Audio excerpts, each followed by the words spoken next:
सार्वत्रिक नियम क्या कहता है कि ए और बी दो कोई पिंड है जिसका द्रव्यमान m1 तथा m2 दोनों के बीच की दूरी क्या आपका दिया हुआ है, दिया हुआ है, और दोनों पर F बल आरोपित होता है। तो क्या आरोपित होता है? गुरुत्वाकर्षण का सार्वत्रिक नियम क्या कहता है कि दोनों पिंडों के द्रव्यमान का गुणनफल का सीधा समानुपाती होता है जिस पर बल लगता है। बल क्या लग जा रहा है? F। इसको समीकरण क्या मान लिया गया? अब यहाँ से ध्यान से समझिएगा। फिर दोनों पिंडों के बीच की दूरी के वर्ग के व्युत्क्रमानुपाती होता है 1/d² अनुक्रमानुपाती बल के। समीकरण 2 आपका यहाँ से हो गया। अब समीकरण 1 और समीकरण 2 से चलिएगा। LHS आपका बराबर है, तो LHS बराबर तो RHS भी बराबर हो जाएगा। समीकरण 1 और समीकरण F अनुक्रमानुपाती m1 m2 into 1/d²। F अनुक्रमानुपाती ये हो गया आपका m1 m2 बट्टा में d² आ गया। अब यहाँ से बात करेंगे तो ठीक है, यहाँ से बात करेंगे तो क्या किया जाए? हम आपको हमेशा बताए हैं कि जब किसी भी अनुक्रमानुपाती का चिन्ह हटता है, जब किसी भी अनुक्रमानुपाती का चिन्ह हटता है तो कोई कांस्टेंट आता है। क्या आता है? कोई कांस्टेंट आता है। यहाँ से अगर हटाया जाए तो कोई कांस्टेंट यहाँ से कैपिटल जी आएगा। क्या आएगा आपका लल्ला? कैपिटल जी आएगा। यहाँ से लिखेंगे कि वेयर जे इज कांस्टेंट। अच्छा, कौन सा कांस्टेंट होगा?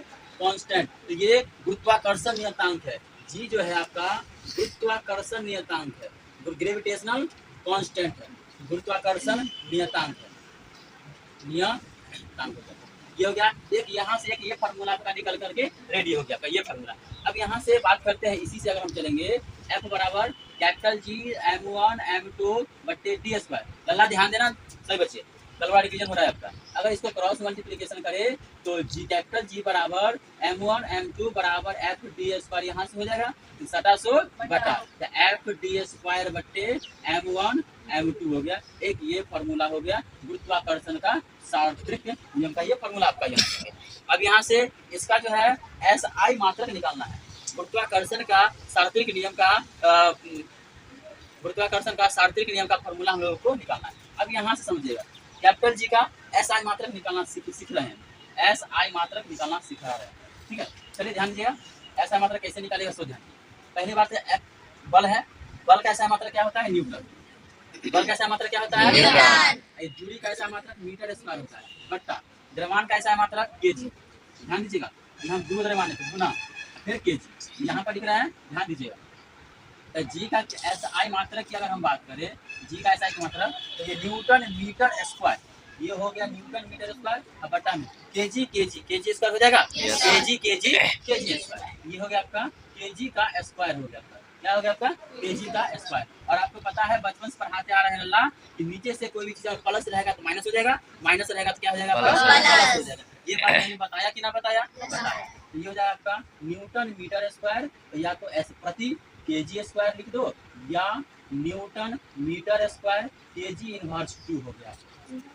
सॉरी, यहाँ से ⁻² हो गया। दोनों में से कोई भी आप बोल सकते हैं। ठीक है, अब यहाँ से एक चीज और होता है कि एक इसका SI मात्रक और होता है। यहाँ से अगर बात करें, जैसे कि हम कैपिटल जी का SI मात्रक बात कीजिए तो f_d² m1 m2। अगर यहीं से बात किया जाए तो एक चीज में ध्यान दीजिएगा कि बल का SI मात्रक एक को क्या बताए थे हम? पूरे डिटेल के साथ हम पोस्टमार्टम कर रहे हैं। ध्यान दीजिएगा, पूरे डिटेल के साथ चल रहे हैं हम लोग। एक बताए थे न्यूटन, एक क्या बताए थे? kg मीटर, बोलिएगा kg मीटर सेकंड हो जाएगा। ये बताए थे नहीं बताए थे? अब ये दूरी है ना, छोटी लोग ध्यान दो, तो ये एक बल का SI मात्रक ये होता है ना, देखिए यही चीज आएगा। क्या आता है? गुने दूरी का SI मात्रक मीटर² बट्टा में kg गुने kg। कोई दिक्कत? ये kg से kg खत्म। देखिए ना यहाँ एक है, देख लेगा ना, यहाँ लिख रहे हैं, ध्यान दीजिए। यहाँ से बात करते हैं कि ये हो गया आपका kg मीटर, तो मीटर क्यों हो गया आपका? मीटर क्यों, तो ये हो गया आपका सेकंड⁻²। यहाँ से कर सकते हैं kg हो जाएगा वो, तो kg⁻1 ये हो गया। तो ये कोई SI मात्रक नहीं होगा, ये SI मात्रक नहीं होगा। क्यों? क्योंकि कोई भी द्रव्यमान है आपका, क्या है आपका? कोई भी द्रव्यमान है तो द्रव्यमान में आपका बल लगबे करेगा। क्या लगेगा? आपका बल लगबे करेगा। यहाँ से इस बल, अगर इसका यूज करके हम चलेंगे, इसका यूज करके चलेंगे, यहाँ बल के बारे में चर्चा हो रहा है, न्यूटन आ रहा है, नहीं आ रहा है, इसमें कोई बल का चर्चा नहीं है, इसमें समय आ गया। समय क्या है? समय आ गया, बल के बारे में कोई चर्चा नहीं है। केजी इसका जो होगा ये ऐसा मात्रक नहीं हो जाएगा, आपका एस आई मात्रक ये हो जाएगा यहाँ से। ठीक है, तो क्या हो जाएगा आपका यहाँ से ये हो जाएगा। कैपिटल जी का ऐसा मतलब क्या हो गया? न्यूटन मीटर प्रति न्यूटन मीटर स्क्वायर प्रति केजी स्क्वायर, या newton metre square KG inverse 2। अब इसका जो मान होता है, इसको हटा दे, इसका जो मान होता है क्या होता है वो बात ध्यान दीजिए।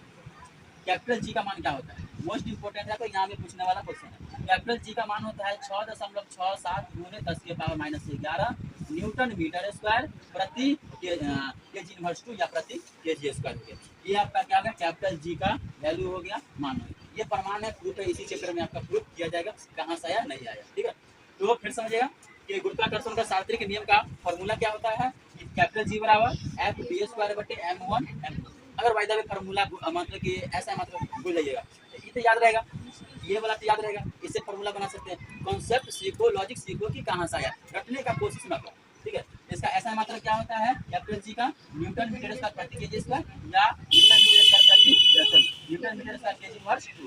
कैपिटल जी का ऐसा मतलब क्या होता है? 6.67 गुणे 10 power -11 newton metre square KG inverse 2 या 6.67 गुणे 10 पावर -11 न्यूटन मीटर स्क्वायर प्रति केजी स्क्वायर होता है।